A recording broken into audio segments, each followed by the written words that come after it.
Okay, so let's look at example 1 on page 96.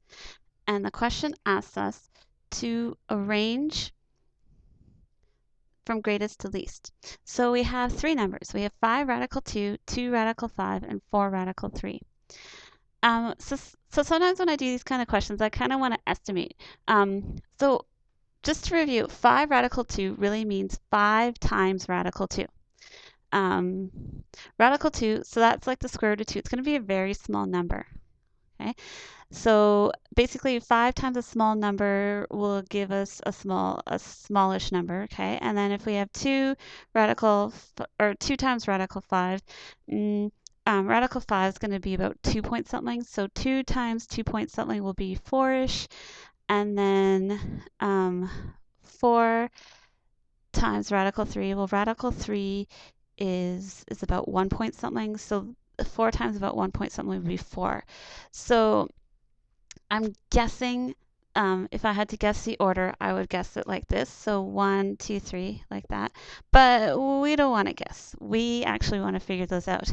So the easiest way to do this is when the indexes, or indices, I should say, that's the plural form of indexes. So when our indexes are the same, so they are all here, okay? We either don't have an index or it's an invisible 2. What we can do is we can change each of these mixed radicals into an entire radical, and then we can compare them like that. And you're like, I don't remember any of this from grade 10. So we did this in grade 10. So again, you had a different teacher. So this is the way I teach it. So if you remember the way you did it in grade 10, for all means use that way. If not, you can use my method.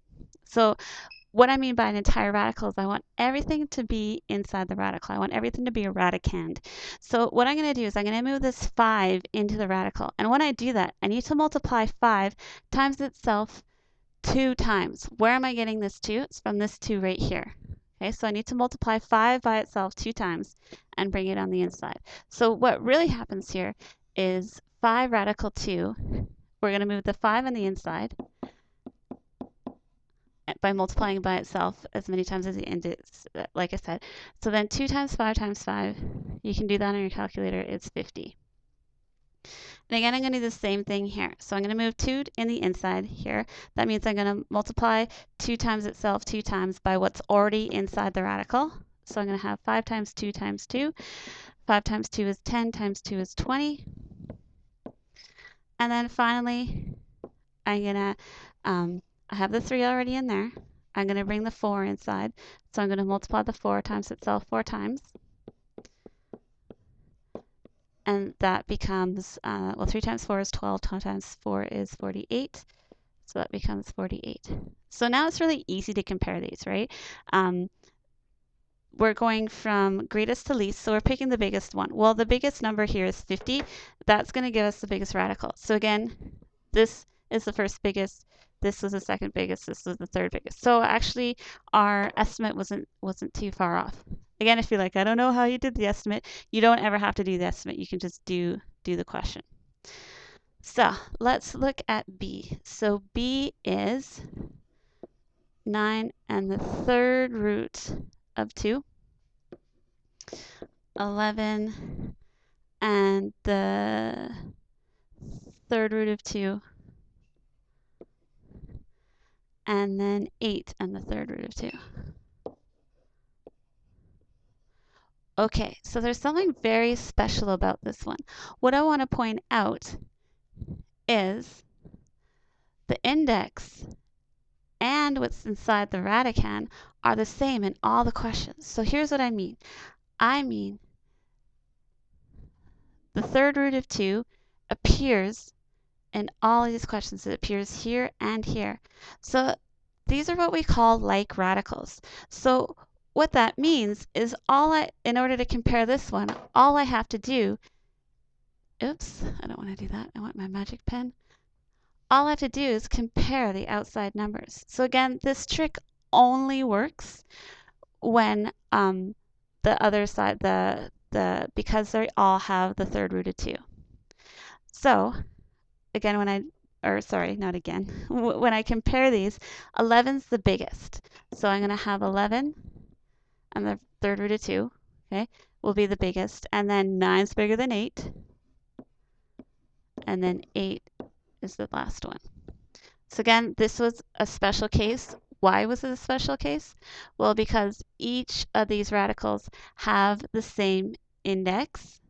Okay, oops. So they have the same index and they have the same radicand. So let's look at C.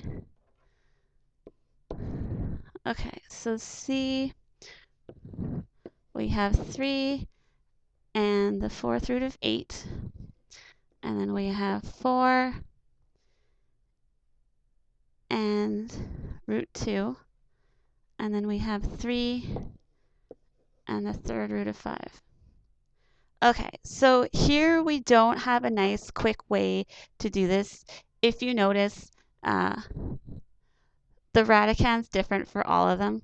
Okay, so that's a big indication that we have to do this a different way than what we've been doing. So what we're going to do is we're going to find the decimal equivalents of these. So I'm just going to open up my graphing calculator.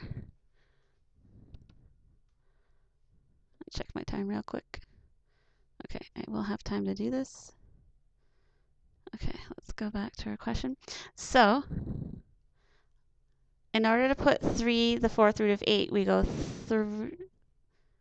3 times 4 math 5 of 8, and I get 5.04. Okay, and then 4 times the square root of 2 is 5.66.